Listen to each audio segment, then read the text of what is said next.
جی ہاں ناظرین، drama serial میرے ہمسفر کی نئے آنے والی ایپیسوڈ میں آپ دیکھیں گے کہ سمین خرم کی تمام باتیں سننے کے بعد آخرکار اس کی بات پر یقین کر ہی لے گی، کیونکہ خرم کی بات میں تو سچائی تھی۔ وہ کہے گی کہ اگر یہ باتیں واقعی سچی ہیں تو میں ان پر یقین کرنے کے لیے راضی ہوں، لیکن تمہیں یہ سب باتیں حمزہ کے سامنے بھی کرنی پڑیں گی۔ جس پر خرم کہے گا کہ سمین تم میری بات کو سمجھو، آخر کوئی بھی آدمی اپنی بیوی کی پہلی محبت کے بارے میں نہیں سننا چاہے گا۔ میں چاہوں گا کہ یہ باتیں تم حمزہ سے کرو۔ وہ کہے گی کہ چلو ٹھیک ہے، میں یہ حقیقت حمزہ کو بتا دیتی ہوں کہ اس کی امی نے کیسے حالہ کو تباہ کرنے کے لیے خرم کو اکسایا تھا۔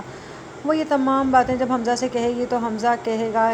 سمین تم یقین کرو میں یہ تمام باتیں پہلے سے جانتا ہوں، لیکن کیا کروں، وہ بھی تو میری ماں ہے، میں ان کو بھی تو برا نہیں کہہ سکتا۔ ہاں میں حالہ کے ساتھ کچھ برا نہیں کرنا چاہتا تھا، اور نہ ہی میں یہ جانتا تھا کہ تم مجھ سے محبت کرتی ہو، اور میری ماں نے تمہیں آج تک میری محبت میں پروان چڑھانے میں تمہاری مدد کی ہے۔ اگر میں